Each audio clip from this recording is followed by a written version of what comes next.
Bonjour Bader Zoher Al-Zaraq, vous êtes professeur et chercheur en droit des affaires. Merci d'être présent ce matin dans la matinale de Medi 1 TV. On va parler avec vous des prix des carburants au Maroc. Alors depuis quelques jours, on l'a vu, c'est la principale préoccupation des automobilistes ici au Maroc, avec le gasoil qui atteint des sommets, on peut le dire, entre 4,5 et 4,8 dirhams le litre. Ça a été observé dans certaines stations. 14, pardon, non pas 4. Et puis l'essence, 15 dirhams 50 jusqu'à 15 dirhams 70 par litre. Alors évidemment, ça suscite beaucoup d'interrogations, beaucoup de préoccupations. On se demande jusqu'où ça va aller. Ce matin, le prix du baril affiche un peu plus de $109, ce qui est quand même un chiffre assez important, même si ce n'est pas un record, mais quand même ça reste important. Selon vous, jusqu'où ira le prix du litre de carburant au Maroc ? Effectivement, malheureusement, dans une période très courte, on a assisté à des augmentations parfois spectaculaires des prix de gasoil et d'essence à la pompe. Et c'est en relation avec le conflit qui s'est déclenché au niveau du Moyen-Orient. Et ça nous rappelle aussi la période de crise qu'on a déjà vécue suite au déclenchement de la crise ou de la guerre entre la Russie et l'Ukraine. Mais aujourd'hui, je pense que le monde est privé de 20% des approvisionnements. On ne parle pas seulement des perturbations, mais le marché international est privé de 20% des approvisionnements en gaz et aux hydrocarbures d'une façon générale. Et on n'a aucune visibilité sur la fin de ce conflit. Aujourd'hui, il y a des déclarations du président américain Donald Trump sur que les États-Unis d'Amérique ont déjà réalisé ses objectifs en relation avec cette guerre. De l'autre côté, l'Iran refuse de mettre fin et de cesser le feu, vu qu'il n'a pas encore eu des garanties de ne pas être attaqué à nouveau par les États-Unis et Israël. Donc, ce conflit aujourd'hui manque de visibilité et ce manque de visibilité impacte les cours des hydrocarbures au niveau international. Aujourd'hui, toujours les prix en hausse, la perturbation est déjà là, le marché est déjà privé de presque 20% et donc aujourd'hui, on a juste une visibilité sur que le prix de baril pourra dépasser les 150 et pourra même atteindre les $200 le baril et ça n'a jamais vu, ça produira sûrement et certainement une crise sans précédent qui impactera les prix des hydrocarbures, surtout au niveau de certains marchés, tels le marché national marocain, qui est fortement lié à ces perturbations des prix au niveau international. Donc, le prix de baril, le prix de carburant sur le marché national, aujourd'hui, est susceptible d'être toujours ou de rester toujours en hausse, vu que le problème est que le conflit n'a pas encore pris fin au niveau du Moyen-Orient. Oui, alors ce conflit, on continue à le suivre quotidiennement, bien entendu, sur Medi 1 TV, c'est une évidence, mais regardons, si vous voulez bien, la façon dont sont pratiqués les tarifs dans les stations-service. Et ça commence à devenir intéressant, parce que pour certaines grandes firmes pétrolières, je ne parle pas des firmes marocaines en particulier, mais grandes firmes mondiales, on commence à parler de super profits avec ce qui est en train de se passer. Est-ce que, oui ou non, il y a une action à mener pour éviter de gagner autant d'argent sur le dos des consommateurs ? Oui, effectivement, durant les périodes de crise, toujours, il y a des suspicions d'entente et les spéculations, mais aussi, ici, toujours, on invite le gouvernement et aussi les structures chargées du contrôle de la concurrence au niveau du marché entre les grands distributeurs et les grands acteurs en relation avec l'énergie, aussi d'appliquer la loi en vigueur, la loi qui vise la protection du pouvoir d'achat et de l'économie nationale d'une façon générale.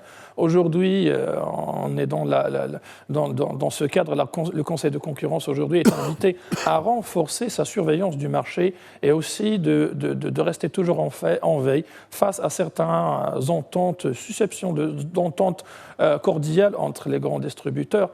mais en même temps, il faut prendre en considération que certes, il y a cette dimension en relation avec la concurrence, avec les concentrations, avec aussi les marges bénéficiaires qu'on a déjà, que réalisent déjà certains distributeurs, mais aussi il y a des mesures que le gouvernement pourra prendre dans ce cadre, en outre du renforcement de la surveillance du marché et de l'application de la loi, et même parfois l'application de certaines sanctions, mais aussi en même temps, il faut intervenir à travers parfois même le plafonnement des marges bénéficiaires, parce que le gouvernement a ce pouvoir de prendre ces mesures d'une façon urgente pour soulager un petit peu la pression exercée sur les prix de l'essence et du gasoil à la pompe.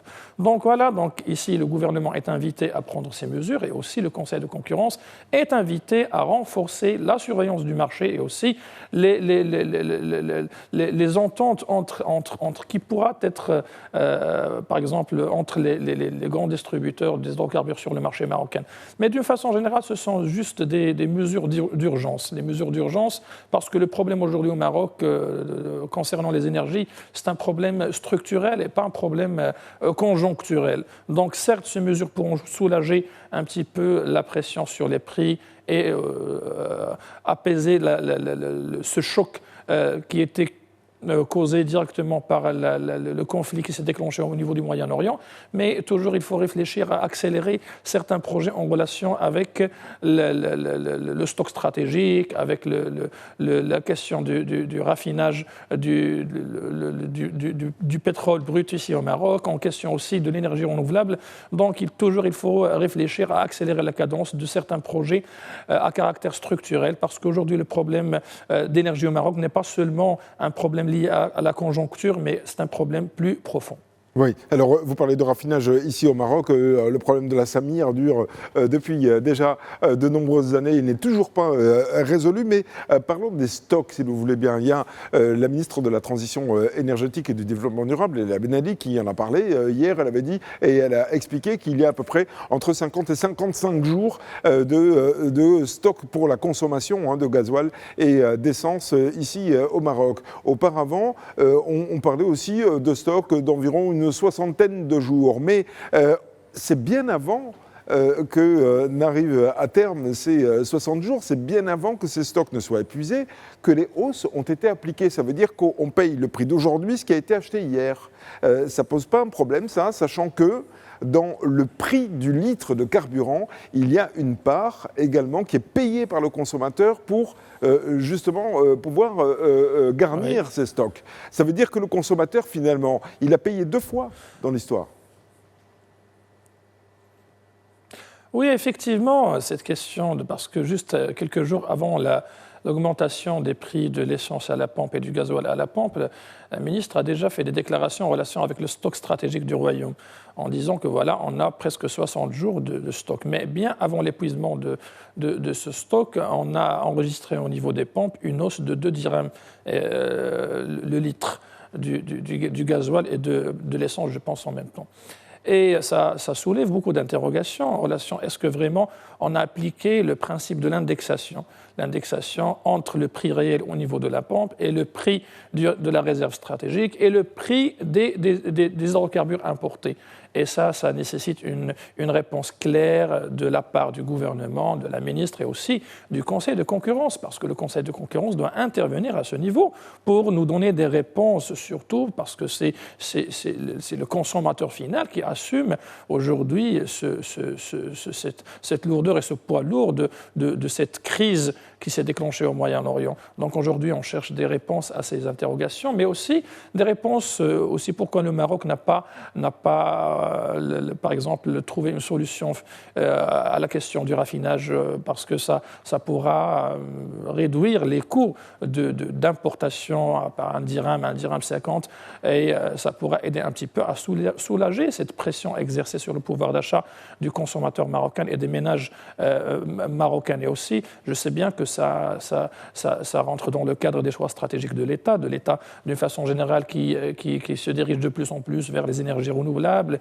et aussi qui accorde aussi une attention particulière à tout ce qui concerne les hydrocarbures parce qu'aujourd'hui on a un autre méga projet, c'est le projet de Nador West Med qui pourra augmenter la capacité de la réserve stratégique marocaine de 2 mois à 6 à 7 mois. Mais toujours, il y a un retard aussi. On a besoin des réponses. Pourquoi il y a ce retard et quelle est la date d'achèvement de ces grands chantiers? Parce qu'aujourd'hui, certes, on parle aujourd'hui des mesures prises pour faire face à cette crise conjoncturelle, mais aujourd'hui, il faut repenser ces politiques marocaines pour accélérer la cadence des grands chantiers et de trouver des solutions pour mettre fin à ce problème structurel qui a vraiment impacté d'une façon négative, que ce soit le pouvoir d'achat et même aussi la transition économique du royaume. Oui.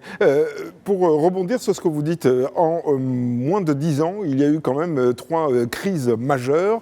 La pandémie de Covid-19, il y a eu la guerre en Ukraine, maintenant la guerre au Moyen-Orient. Ça signifie quoi? Que l'exécutif n'a pas du tout tenu compte de ces soubresauts de l'histoire mondiale qui ont eu des conséquences graves sur l'économie. Pour se prémunir pour l'avenir, il n'y a pas eu assez d'anticipation de la part de l'exécutif?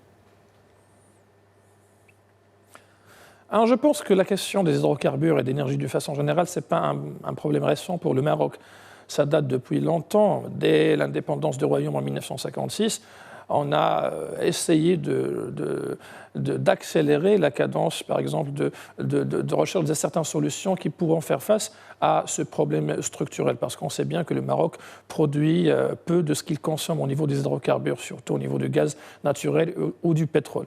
C'est la raison pour laquelle, à partir des années, je pense, la fin des années 50 et début des années 60, on a décidé de se doter d'une grande station de raffinage à la Samir, à la Mohammedia, pour réduire au moins les coûts de production et d'importation. Et aujourd'hui, je pense qu'on a changé d'attitude, on a changé aussi de choix économiques et de choix stratégiques pour se diriger de plus en plus vers l'énergie renouvelable parce que c'est avéré que le pari sur la question des hydrocarbures au Maroc et sur les énergies fossiles, ça ne pourra jamais répondre aux vrais besoins de l'économie marocaine et aussi des choix stratégiques en relation avec les politiques publiques marocaines. Donc, raison pour laquelle on a opté pour les énergies renouvelables, mais on a pris du retard pour achever les grands projets en relation avec ce choix stratégique du royaume. En même temps, on a même commencé à partir des années, je pense qu'à partir de 2010, parce qu'aujourd'hui je parle du grand projet de Nador West Med qui sera dédié au transbordement des hydrocarbures. Je pense qu'on a déjà devancé ces crises parce qu'à partir de 2010, on a commencé les travaux de construction de ce mégaport, mais il a pris beaucoup de temps et aujourd'hui, je pense si on a déjà achevé ce projet avant la date prévue pour le début des activités de ce mégaport qui est fixé pour la fin de cette année au début de l'année prochaine, je pense si on a déjà achevé les travaux de ce méga-projet avant le 2020 ou 2022, ça pourrait épargner au Maroc beaucoup de pertes qu'on a enregistrées au niveau suite à ces successions des crises, que ce soit la crise en relation avec la pandémie ou la crise en relation avec l'inflation ou la crise d'aujourd'hui. Donc aujourd'hui, le Maroc doit vraiment revoir la cadence de l'achèvement de ces grands projets parce que, comme j'ai déjà dit, le problème, ce n'est pas un problème conjoncturel pour le Maroc, mais c'est un problème structurel. Il faut toujours orienter les solutions vers des solutions structurelles pour mettre fin toujours à cette fragilité qui caractérise l'économie marocaine en tout ce qui concerne les énergies. Oui. Alors, on parlait des prix à la pompe tout à l'heure, avec des tarifs qui sont appliqués. Alors, en moyenne, c'est 14 dirhams 50 pour le gasoil et 15 dirhams 50 en moyenne, hein, bien sûr, pour l'essence. Oui. Les tarifs, les prix à la pompe sont révisés à peu près tous les 15 jours. C'est même pas à peu près, c'est tous les 15 jours qui sont révisés. Ça veut dire que dans quelques jours encore, il va y avoir une nouvelle révision. Rien ne dit que ce sera à la baisse, bien au contraire, compte tenu du prix du baril et des difficultés d'approvisionnement que vous avez vous-même évoquées. Jusqu'où est-ce que les prix peuvent monter et est-ce que c'est tenable pour les Marocains ? Non, je pense que c'est un peu difficile pour les ménages marocains déjà fragilisés par ces crises, et, notamment la crise de la pandémie ou la crise en relation avec l'inflation. Et je pense qu'il n'y a aujourd'hui aucune visibilité en relation avec la hausse des prix du pétrole et des hydrocarbures d'une façon générale, parce que cette crise est en relation avec une autre crise, c'est une crise politique et une crise en relation avec le conflit qui s'est déclenché au niveau du Moyen-Orient. Et ça dépend de la volonté des acteurs et des parties concernées par ce conflit au niveau du Moyen-Orient. Toujours, on attend qu'un cessez-le-feu entre les parties et aussi une réouverture du détroit d'Ormuz pour que le marché international récupère la part perdue des approvisionnements en hydrocarbures et en gaz, et ça pourra soulager un petit peu ces tensions et aussi cette crise en relation avec la hausse des prix. Et sans un cessez-le-feu et sans une réouverture du détroit d'Ormuz, je pense que les prix du pétrole d'une façon générale au niveau international augmenteront. Et bien sûr, le Maroc importe une grande partie de ses besoins du marché international et bien sûr, on va importer aussi la crise et la hausse des prix. Donc, il y a certaines prévisions qui, parfois, prévoient que les prix du baril vont dépasser les $150, les $200. Si on franchit ces limites et ces lignes, je pense que ça pèsera lourdement pas seulement sur le pouvoir d'achat des ménages marocains, mais aussi sur l'économie marocaine, et ça réduira la compétitivité de notre économie et de nos entreprises marocaines, et ça pourra ça pourra aussi causer un ralentissement de l'économie marocaine, et ça aura des retombées néfastes sur l'économie marocaine aujourd'hui, parce qu'on a espéré, suite à ces précipitations et suite à cette année exceptionnelle, on a déjà prévu que le taux de croissance dépassera les 5-6% cette année. Et malheureusement, voilà une crise qui nous pousse à revoir nos prévisions concernant la croissance économique. Et j'espère bien que cette crise qui s'est déclenchée au niveau du Moyen-Orient prendra fin et les prix reviendront à leurs taux normaux. Et comme ça, je pense que l'économie marocaine pourra récupérer un petit peu de ses espoirs dans une année, dans une bonne année en termes de croissance et en taux de croissance. Oui, avec un risque inflationniste important, tout de même. Oui, un risque inflationniste important. Jusqu'à l'instant, on ne parle pas beaucoup d'inflation parce qu'on espère qu'un cessez-le-feu, par exemple, un cessez-le-feu pourra être annoncé durant les prochains jours, parce que chaque jour, je vois que les déclarations de l'administration américaine de Donald Trump, il déclare que l'administration américaine est proche d'un cessez-le-feu. Mais sinon, si on dépasse la semaine prochaine ou la semaine d'après, cette crise, que jusqu'à l'instant on parle juste d'une hausse des prix, on va passer de hausse des prix vers une inflation similaire et pareille à ce qu'on a déjà vécu suite au déclenchement de la crise entre la Russie et l'Ukraine. Oui. On va suivre ça de très près. Merci beaucoup à Badr Zaraq d'avoir été en direct avec nous depuis le bureau de Rabat. Merci encore. Je rappelle que vous êtes professeur et chercheur en droit des affaires. Excellente journée à vous et très bon week-end également.